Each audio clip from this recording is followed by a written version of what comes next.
নমস্কার। আজকে সিটেট 2026 ফেব্রুয়ারি যেটা পরীক্ষা হবে তার জন্য সিডিপি যে পিওয়াইকিউ সিরিজ চলছিল ওটার পার্ট 3 আগের দুটো ভিডিওতে 10 নম্বর পর্যন্ত কোশ্চেন ডিসকাস করা হয়েছিল। তো আজকে 11 নম্বর থেকে স্টার্ট করা যাক। আচ্ছা, দেখো প্রথম কোশ্চেনটা কি বলেছে, in which of the following method teacher and student interchange their roles. মানে টিচার এবং স্টুডেন্ট তাদের রোলটা যেটা ভূমিকাটা সেটা কোথায় ইন্টারচেঞ্জ করেছে, মানে কোন মেথডে এখানে হতে পারে। দেখো কি অপশন বলেছে রেসিপ্রোকাল টিচিং। রেসিপ্রোকাল অর্থাৎ পারস্পরিক যে টিচিংটা হচ্ছে শিক্ষণটা সেটা হলো রেসিপ্রোকাল, মানে একে অপরকে হেল্প করবে। এবার টিচার আর স্টুডেন্ট কি, টিচার শুধুমাত্র ফ্যাসিলিটেটর হিসেবে কাজ করবে, মানে টিচার যেখানে শুধুমাত্র ফ্যাসিলিটেট করবে স্টুডেন্টকে, স্টুডেন্টের যেই জায়গায় দরকার সেই জায়গায় হেল্প করবে। আচ্ছা, তাহলে রেসিপ্রোকালটা কি, পারস্পরিক হেল্পটা হলো একটা পজিটিভ, তাহলে বোঝা যাচ্ছে এই অপশানটাই হবে। আচ্ছা, নেক্সট অপশানগুলো কেন হবে না দেখি। বলেছে দ্বিতীয়টা কন্ডিশন লার্নিং। কন্ডিশন মানে কি, শর্ত হিসাবে, মানে একটা কন্ডিশনের হিসাবে শিক্ষণটা হবে, কিন্তু কন্ডিশনটা কি নেগেটিভ ওয়ার্ড, তাই জন্য এটাই আগে হবে না।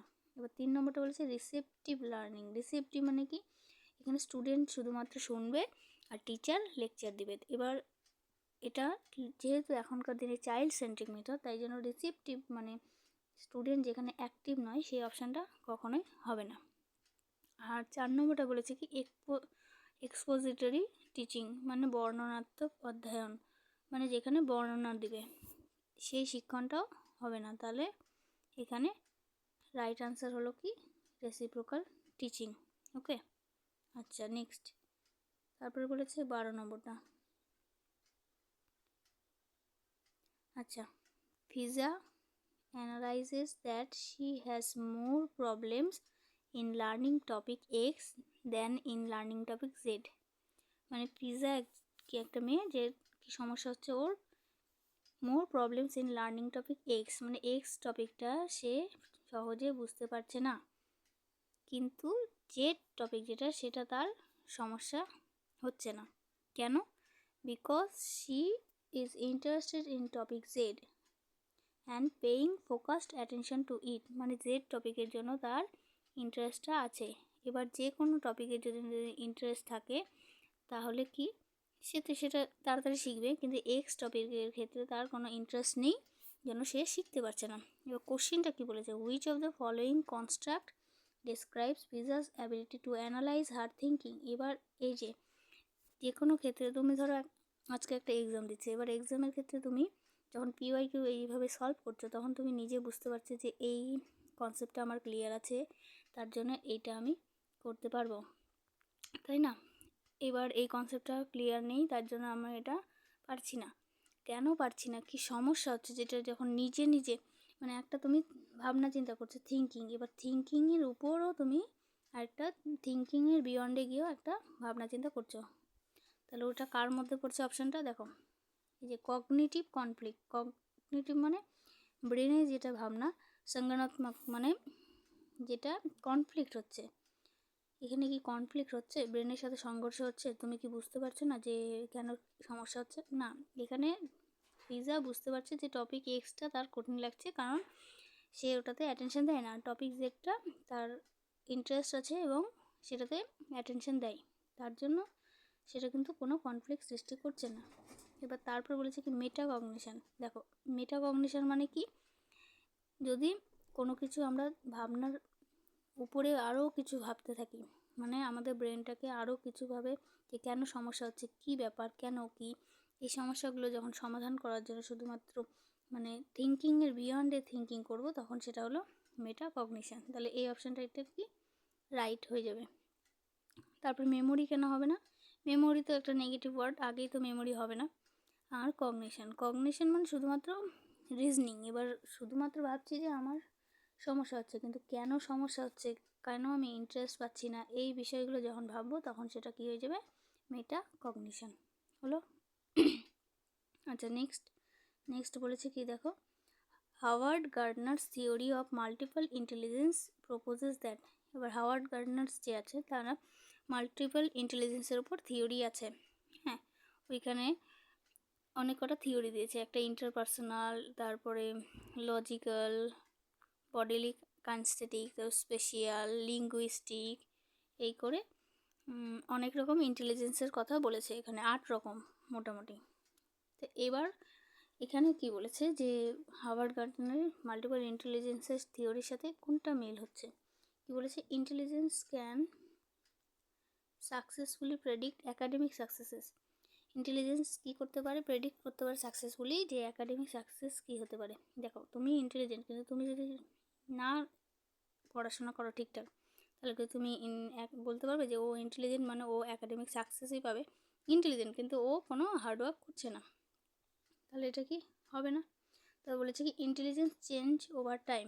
দেখো ইন্টেলিজেন্স মানে কি বুদ্ধি, বুদ্ধি ধীরে ধীরে ধীরে ধীরে চেঞ্জ হতেই পারে, তাই না। আমাদের কি যে কোনো কিছু যত ডেভেলপ হবে তত তার কিছু না কিছু চেঞ্জ হবেই, তাহলে ইন্টেলিজেন্স কী হতে পারে, চেঞ্জ হতে পারে। এবার পরের দুটো কেন হবে না, বলেছে intelligence is primary inherited. Inherited মানে আমরা সেটা জেনেটিক, জিন থেকে পেয়েছি, জিনগতভাবে পেয়েছি। যদি জেনেটিক্যালি হয় সেটা, তো তাহলে যারা জিনগতভাবে ইন্টেলিজেন্ট তাদেরই হবে, আদার্স যারা আছে তাদের কি হবে, হবে না। কিন্তু ইন্টেলিজেন্স যেহেতু হাওয়ার্ড গার্ডনারের থিওরি হিসাবে 8 রকম ইন্টেলিজেন্স আছে, তাই এক একজন ব্যক্তি এক একজন, যে ন্যাচারাল, যে অর্থাৎ নেচারকে বোঝে তার মধ্যে ন্যাচারাল আছে, তাই বলে কি সে কি ইন্টেলিজেন্ট নয়, তা কিন্তু নয়। তার ইনহেরিটেড নয় এটা ইন্টেলিজেন্সটা। আচ্ছা, তারপর বলেছে কি intelligence can measured accurately, predicted precisely. ইন্টেলিজেন্সকে, বুদ্ধিকে মাপা যায় এবং প্রেডিক্টও করা যায়, কিন্তু হাওয়ার্ড গার্ডনারের থিওরিতে বলেছে যে ইন্টেলিজেন্স কিন্তু সেভাবে মানে মাপা যায় কিনা সেটা বলেনি ঠিকঠাক। তাহলে কোন অপশানটা হয়ে যাবে, 2 নম্বর অপশানটা, যে ইন্টেলিজেন্স চেঞ্জ ওভার টাইম। বোঝা গেল। নেক্সট, তারপর দেখো 14 নম্বরটা বলেছে while there exists a possibility of intra-group individual differences, yet most students with autism। আচ্ছা, অটিজমটা কি, অটিজম মানে কি, অটিজম হলো এমন একটা বিহেভিয়ার যেখানে একটা বাচ্চা সবসময় একটা স্ট্রিক্ট রুটিন ফলো করে, তাই তো, স্ট্রিক্ট রুটিনের মধ্যে থাকে।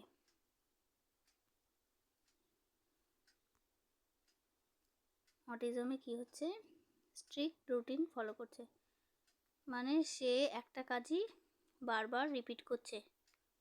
কি হচ্ছে এখানে, রিপিটেশন বিহেভিয়ার লক্ষ্য করা যায়। তাহলে রিপিটেশনের মধ্যে কোনটা পড়ছে, তাহলে দেখি। বলেছে perform superior skills of imaginative play. Imaginative প্লের কথা আসবে না, acquire advance socio emotional reciprocity, এটাও আসবে না, কারণ সোশিও ইমোশনাল ব্যাপার অটিজমের সাথে নাই। বলেছে demonstrate advance communication skill, advance communication demonstrate করবে, এটাও হবে না। তারপরে দেখো কী বলেছে, express strict adherence to require routine or steps. তাহলে কোন অপশানটা হবে, যে ওই স্ট্রিক্ট অ্যাডিয়ারেন্সের মধ্যে থাকবে, একটা রিপিটেটিভ বিহেভিয়ার দেখাবে, সেটাই হলো অটিজম। বোঝা গেল। আচ্ছা, তাহলে এই অপশানটা কারেক্ট হয়ে যাবে। তারপরে দেখো 15 নম্বর, 15 নম্বরে বলেছে একটা অ্যাজারশন আর রিজনিং আছে, এই কোশ্চেনগুলো কিন্তু খুবই আসে। দেখো কি বলেছে, creating an environment of fear and stress keeps students on their toes and facilitates meaningful learning। মানে যদি একটা এনভায়রনমেন্ট, মানে ভয়ের এনভায়রনমেন্ট তৈরি করি, মানে একটা স্কুলে বাচ্চা পারছে না, তখন যদি বাচ্চাকে ভয় দেখানো হয় যে এটা যদি না পারো তোমাকে বকা দিবে বা মারধর করবে, বা তখন বাচ্চাটাকে একটা স্ট্রেসের মধ্যে থাকবে, চাপে, যে আমাকে এত পার্সেন্ট পেতেই হবে, আমাকে 90% নম্বর পেতেই হবে, তাই না, 90 পেতেই হবে 100-র মধ্যে। বা অনেকের থাকে যে কি 100-তে 100 পেতেই হবে, তাহলে ওই যে একটা প্রেশার থাকছে, যে স্ট্রেস থাকছে বা একটা ভয় দেখাচ্ছে, সেটা কি হচ্ছে, তাদের ফ্যাসিলিটেট করবে কি, মিনিংফুল লার্নিং ফ্যাসিলিটেট করে কি না, তাদের মিনিংফুল লার্নিং কখনোই হবে না, তাহলে এটা কি ফলস। রিজন কি বলেছে, learning is governed only by extrinsic factor. Learning শুধুমাত্র এক্সট্রিনসিক ফ্যাক্টর দ্বারা গভর্ন হয়, তাই কি হয়, লার্নিংয়ের মধ্যে কি শিক্ষণের অভিজ্ঞতার জন্য মানে নিজে থেকে যেটা ইচ্ছাটা লাগবে না, ইন্টারেস্ট লাগবে, তার মানে সেটা কি ইন্টারনালি ফ্যাক্টর আবার এক্সটার্নালি দুটোর উপরই ডিপেন্ড করে। তাহলে শুধুমাত্র এক্সটেন্সিভ ফ্যাক্টর হবে না, তাহলে এটাও কি ফলস, তাহলে এটা ফলস এটাও ফলস। তাহলে কোন অপশানটা হবে, বলেছে প্রথম অপশানটাই both A and R are false. বোঝা গেল? আচ্ছা, আজকে তাহলে এই কটাই থাকলো। নেক্সট ভিডিওতে পার্ট 4 আসবে, যেখানে এই ছোট ছোট ভিডিওর মাধ্যমে 5টা কোশ্চেন ডিসকাস করা হবে। অনেক ক্ষেত্রে অনেকে রিলস দেখে টাইম নষ্ট করে, কিন্তু এই 5টা কোশ্চেন একটু করে দেখলে ইজিলি অনেকটাই আইডিয়া পাওয়া যাবে। Thank you very much.